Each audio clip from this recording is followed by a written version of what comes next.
Vous voulez mettre en place un money management fiable? Vous voulez connaître des stratégies de trading simples mais efficaces? Alors achetez mon dernier livre Maîtriser la bourse, un livre indispensable pour réussir en bourse.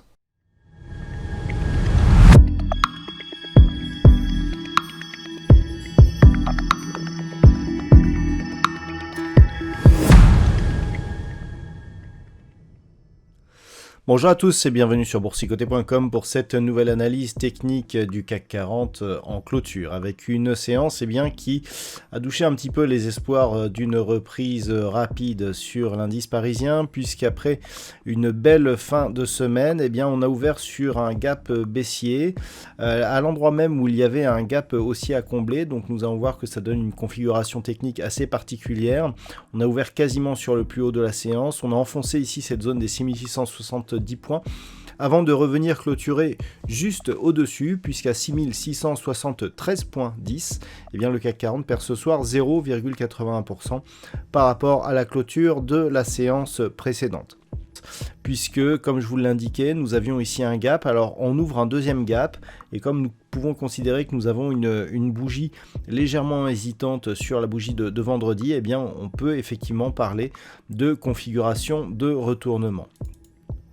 Du point de vue des indicateurs techniques, on a le signal ici qui se transforme au niveau des histogrammes du MACD, avec donc des histogrammes qui changent de sens d'évolution. Le RSI reste sous sa zone 60, donc toujours dans une parfaite neutralité. Les volumes sont inférieurs à la moyenne sur la séance de ce soir. Donc on peut considérer qu'il n'y a pas vraiment une grosse pression sur cette configuration, mais le fait d'avoir eu ici justement cette bougie avec une bonne conviction, ici une bougie avec une conviction moyenne, une bougie d'hésitation au milieu, on a un gap ici, un gap là, quasiment sur les mêmes niveaux, on a une configuration alors qui n'est pas réellement une étoile du soir pure, mais qui y ressemble, et on peut considérer ici que nous avons un petit signal de retournement. Et donc en tant que signal de retournement, c'est la zone de gap ici qui constituait le gap de rupture de la sortie de la précédente dynamique baissière, qu'il faudra surveiller.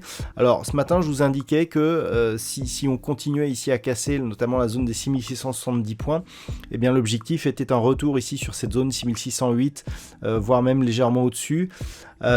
Cette zone est très importante puisque justement c'est elle qui a observé, qui a subi le gap. On voit que la moyenne mobile 20 exponentielle ici arrive sur ce même niveau. Donc je dirais que c'est la dernière limite avant de rebasculer ici dans une dynamique qui pourrait repasser baissière. Donc même si on a ici ce gap, même si on a une séance relativement marquée d'un point de vue de la baisse, on a quand même bien rebondi. On peut d'ailleurs voir que sur ces deux bougies ici, on a les ombres qui sont portées sur la partie inférieure, ce qui est plutôt bon signe, ce qui nous indique que quand le marché baisse trop, on a un retour des investisseurs qui font remonter ce marché.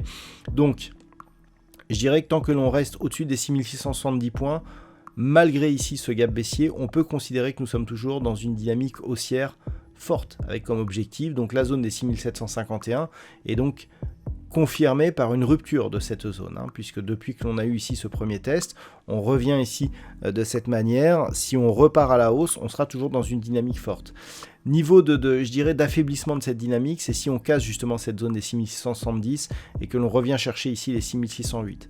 Là on serait sur une tendance un peu moins dynamique, qui pourrait continuer certes à nous marquer de nouveaux plus hauts significatifs, mais avec une probabilité bien moindre. Par contre sous 6608 points, là on remettra énormément de choses en compte.